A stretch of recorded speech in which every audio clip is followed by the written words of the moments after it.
Stop! Don't touch her! Someone snapped as the janitor's cart screeched to a halt, but Sarah's hands were already moving, fast and certain. Diana's breath hitched, the music crashed over them, and Davis realized, too late, that everyone had been watching the wrong thing. What did Sarah just say that made his daughter freeze like that? The janitor's voice cut through the music just as laughter rippled across the garden. A champagne glass slipped from someone's hand and shattered near the marble path. Diana Smith froze, her hands half raised, her breath caught somewhere between panic and hope. Across from her, Sarah Williams stood still, mop forgotten, eyes locked on the girl everyone else had stopped seeing. For a moment, no one understood what was happening, and that was the problem. If you're ready to hear the whole story, click the like button, subscribe button, and let me know in the comments where you're watching from. You don't want to miss it. Now let's get into it. Long before this night, long before the Seabrook estate or the glittering guests, Sarah had learned a different kind of language, one that didn't rely on being heard to matter. And standing there in the glow of Florida lights, watching Diana struggle to be understood, she felt that old instinct rise again. Not as a janitor, not as an employee, but as someone who knew what it meant to be unseen. Sarah's life had been stitched together by late shifts and quiet exits. Stadiums after concerts. Convention halls after applause died. Charity events like this one, once the speeches were over and the donors had gone home. She learned early how to move without disturbing anyone important, how to clean around conversations that never included her. Invisibility wasn't just a feeling, it was a skill you developed to survive. She hadn't planned to learn sign language. It came years ago, out of necessity, when family responsibilities fell on her shoulders without asking permission. Nights at the kitchen table, hands aching, repeating motions until meaning clicked. It wasn't elegant or academic. It was practical, loving. It was how you showed up when words failed. Back in the garden, Sarah's grip tightened on the mop handle. Diana stood near her father again, trying, failing, to join a conversation that slid past her like water off glass. Smiles were offered. Heads nodded. No one slowed down. No one noticed her hands moving, small and uncertain, then falling back to her sides. Sarah told herself the same thing she always did. It's not my place. She was staff. She was working. She was supposed to keep the floors clean, not cross lines. Not interrupt billionaires. Not risk embarrassment, for herself or anyone else. But the truth pressed in anyway. Moments like this don't disappear because they're small. They disappear because people decide they're inconvenient. Stories like these only survive when someone chooses not to look away, when staying present becomes an act of care, not courage. Sarah watched Diana try once more. The effort drained from the girl's face, replaced by something heavier. Resignation. Sarah felt it in her chest because she'd worn that same look 100 times. The music swelled. Laughter rose. And still, no one saw her. Sarah took a breath she hadn't planned on taking and stayed right where she was.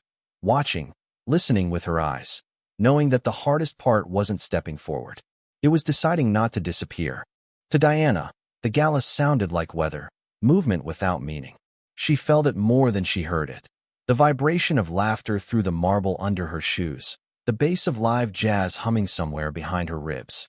Words floated past her face in fragments, lips moving too fast, smiles arriving too late. Everyone seemed fluent in a language she was expected to understand without ever being taught.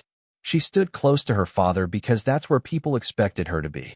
Davis Smith kept a careful hand near her shoulder, a subtle barrier between her and the world. He thought he was protecting her. In his mind, keeping her close meant keeping her safe, from awkward moments, from cruelty, from the quiet embarrassment he feared more than anything else. But safety, Diana had learned, could feel a lot like isolation. People greeted her politely. Their eyes flicked to her ears, then away. They spoke louder instead of slower, wider smiles instead of clearer words. Some nodded too much. Others avoided her entirely, choosing champagne refills over conversation that required effort. Diana smiled back until her cheeks ached. She read lips until the muscles around her eyes burned. She guessed wrong too many times and pretended she hadn't. She loved her father. She knew he worked hard to give her everything. Schools with resources, doctors with answers, a life cushioned from struggle. But there were moments, like this one, when his presence felt like a glass wall. He spoke for her when he thought she might miss something. He steered conversations away before they could include her. He didn't realize that every time he did, something small inside her folded in on itself. Diana watched groups form and dissolve beneath the string lights. She imagined slipping into the crowd, becoming part of the blur where no one expected anything from her. Disappearing sounded peaceful. Not having to try sounded like relief. She raised her hands once, tentative, hopeful. Just a question, just an attempt. No one noticed. A waiter passed by. A couple laughed. Her hands fell back to her sides. The exhaustion settled in deep then, the kind that had nothing to do with sound. Diana exhaled slowly, eyes drifting toward the dark edge of the garden. Maybe tonight wasn't the night. Maybe it never would be. She took a small step back, preparing to retreat into herself, unaware that someone nearby had been watching closely, someone who understood that silence wasn't emptiness, and that giving up often looked exactly like standing still. If you're hooked and enjoying this story, click the like and subscribe button, and let me know in the comments where you're watching from. Sarah told herself to keep moving. The cart needed pushing. A glass needed clearing. Work was safer than noticing. But her feet slowed anyway, drawn by something fragile in the air. The way Diana's shoulders slumped, the way hope drained without a sound. Sarah stopped at the edge of the marble path, palm slick inside her glove, heart tapping a warning she'd learned to ignore. It's not your place, she thought again, that don't get involved. She glanced toward Davis Smith. He was mid-conversation, nodding, smiling, the practiced ease of a man used to rooms bending toward him.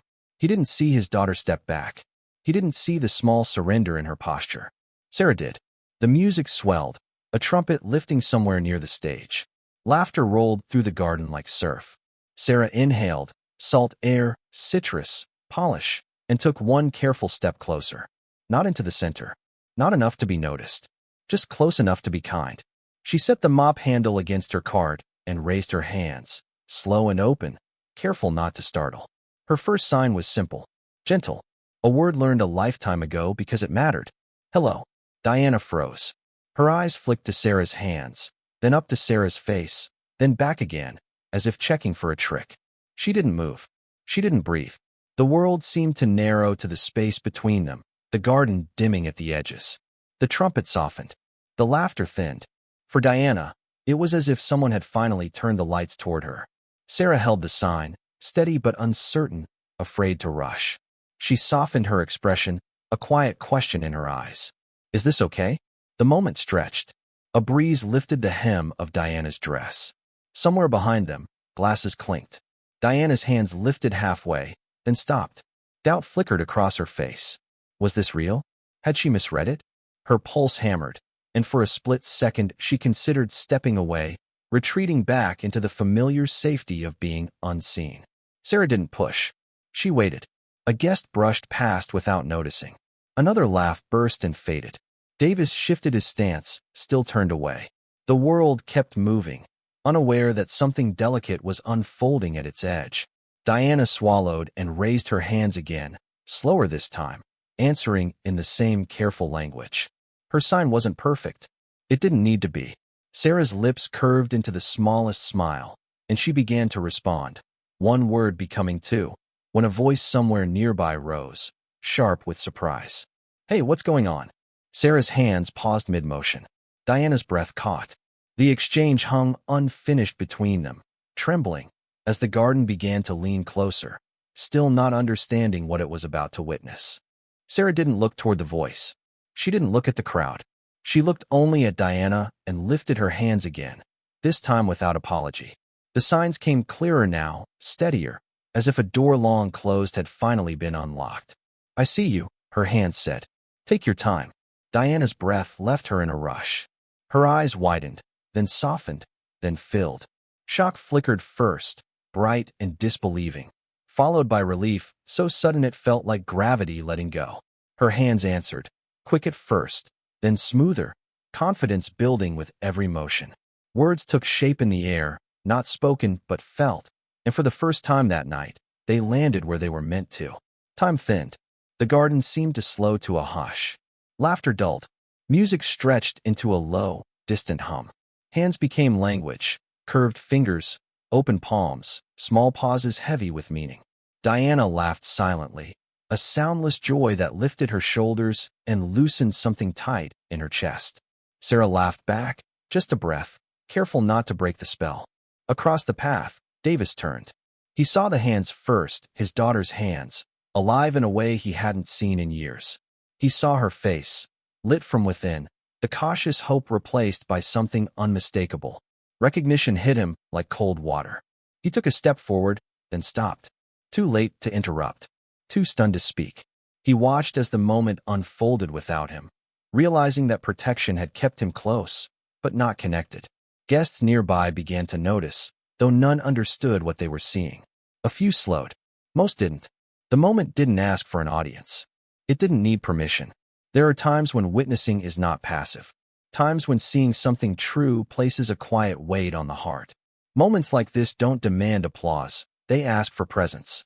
They ask us to stay, to remember that attention is a choice, and choosing it honors what's fragile and real. Sarah finished a sentence and waited. Diana answered, beaming now, joy spreading in easy waves. The exchange grew, richer and warmer, each sign building on the last. For a breath, the world felt rearranged, not by sound, but by care. Davis swallowed hard, a hand lifting to his chest before he realized it. He understood, then, that silence could be louder than any room, and that connection, once found, changes the shape of everything around it. Sarah's hands moved again, beginning another thought. Diana leaned in, ready to respond. And the garden finally leaned closer, the truth echoing outward, asking who would stay present when the moment mattered most. By the time the crowd began to notice, the moment had already passed its most important point. A few guests slowed near the marble path, champagne flutes hovering midair as they tried to make sense of what they were seeing. Whispers rippled outward, soft, confused, a little embarrassed. Someone tilted their head, squinting. Another offered a polite smile that didn't know where to land. It was the familiar sound of people arriving late to something that required presence, not curiosity. Power moved through the garden in tailored suits and careful laughter. Donors resumed conversations with half their attention missing. A senator's aide glanced over, then back to his phone. A tech executive shrugged and turned away. Awareness flickered, then dimmed, because understanding would have taken more effort than noticing. Sarah. Davis Smith had built his life on anticipation. He read markets before they moved, rooms before they shifted, people before they spoke. Control had always been his currency. Standing there now, watching his daughter laugh silently with a stranger, he realized how thoroughly that skill had failed him. He felt it as a quiet undoing. Not dramatic, not loud, just a steady recognition settling into his chest. Wealth, he saw, had not protected Diana from loneliness. It had polished the edges, padded the fall, given him the illusion that proximity was the same as connection. He'd kept her close, shielded her from discomfort, stepped in before conversations could stall. He'd believed that was love. Tonight showed him the cost. He remembered other moments, small, forgettable ones he'd dismissed at the time. Diana's hands hovering before dropping, her smile arriving a beat too late. The way she'd leaned toward him, not because she needed him, but because the world had not slowed down for her. He'd called it efficiency. He'd called it care. Now he named it what it was, a blind spot. Davis took a breath and did something unfamiliar. He waited. Sarah stood with her body angled toward Diana, a quiet wall against the crowd. She didn't look around to see who noticed. She didn't perform. Her attention was complete, generous, unhurried. Davis recognized the posture immediately, not of service, but of respect. He stepped forward, then paused, mindful not to intrude. When he spoke, it wasn't to interrupt. It was to acknowledge. "Excuse me," he said softly, keeping his voice low. "I'm Diana's father." Sarah turned, meeting his eyes without flinching. She didn't straighten. She didn't apologize. She simply nodded, as if he were another person in the garden, not the reason the garden existed.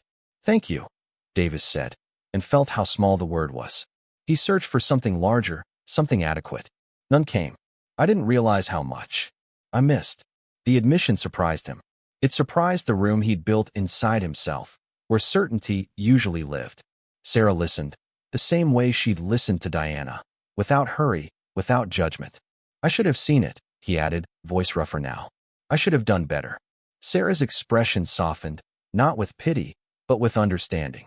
She glanced at Diana, who watched them both, calm and open, unburdened in a way Davis had never seen. For the first time that night, Davis wasn't a billionaire, a donor, or a host. He was just a father learning, too late but not too far gone, that humility could be the beginning of repair. If you're hooked and enjoying this story, click the like and subscribe button, and let me know in the comments where you're watching from. Sarah braced herself for the familiar turn. The moment after kindness, when consequences arrived dressed as policy or protocol. She had learned to expect it. Someone would remind her of her role, the boundaries she'd crossed, the rules she hadn't meant to break. Gratitude was rare. Correction was not. So when Davis Smith stayed where he was, voice steady and unguarded, it caught her off balance. I need to say this clearly, he said. What you did mattered. There was no audience in his tone, no performance for the garden. Just a man choosing his words with care. Sarah nodded once, hands folding together at her waist, prepared to accept whatever came next. She didn't explain herself. She didn't justify the choice. Kindness, she believed, didn't require defense. I thought I was protecting her, Davis continued, glancing at Diana. I didn't realize how often I was standing in the way. The admission settled between them, heavy but honest. Sarah felt the instinct to deflect, to make it smaller, easier for him, but she didn't. She let the truth stand where it was. I wasn't trying to make a statement, she said quietly. I just didn't want her to feel alone. Diana's eyes moved between them, attentive in a way Davis noticed now. Not anxious, not guarded, curious. She was seeing her father without the usual filter of authority, watching him listen instead of lead. Thank you, Davis said again, and this time it landed. For seeing her. For doing what I should have done sooner. No checks changed hands. No announcements echoed across the lawn. There were no promises made in public. Just acknowledgement, plain and powerful. The band picked up a new song. Glasses clinked again. The garden began to return to itself. But something had shifted, subtle as a tide turning. Diana smiled at Sarah, a small, knowing smile, and then at her father. She took a half-step closer to him, not out of habit, but choice. Davis felt it immediately, the difference between being needed and being trusted. Sarah glanced at her cart, the work waiting patiently where she'd left it. She felt the pull to return to the edges, to resume the rhythm that had carried her here. And she did, but not smaller, not diminished. As she walked away, Diana lifted her hands in a brief, private sign. See you. Sarah answered without looking back. Anytime. The kindness had cost Sarah the safety of invisibility. What it gave her, though, was something sturdier, proof that being seen, even for a moment, could change the way a story continued. By the time the last song faded and the applause softened into polite goodbyes, the Seabrook estate began to exhale. String lights dimmed one row at a time. Valets brought cars around. Laughter thinned into tired smiles. The gala, so full of noise hours earlier, surrendered to the quieter work of endings. Staff moved and practiced rhythms. Chairs stacked. Glasses cleared. Linen folded. Sarah slipped back into that flow without ceremony, guiding her cart along the marble paths she knew by heart. On the surface, nothing about her looked different. Same uniform. Same steady pace. Same quiet efficiency. If anyone glanced her way now, they saw only what they expected to see. But Sarah felt the difference anyway.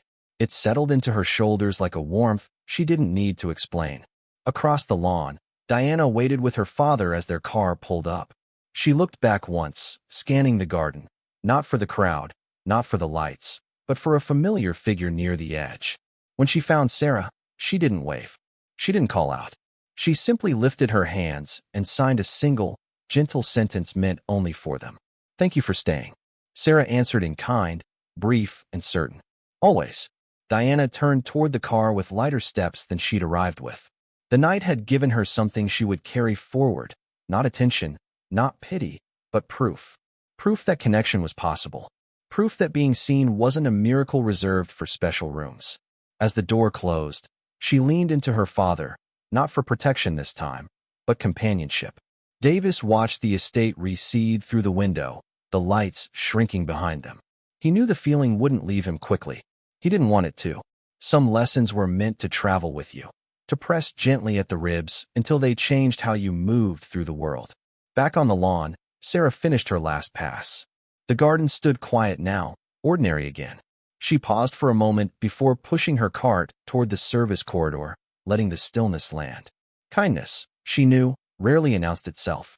It asked only to be remembered. Some stories don't ask for applause when they end. They ask to be carried forward, intact, unforgotten, so that when another quiet moment arrives, someone recognizes it and chooses not to look away. If this story stays with you, let it be a way of staying present, of aligning yourself with the simple, stubborn belief that attention can change a life. The lights went out. The work went on.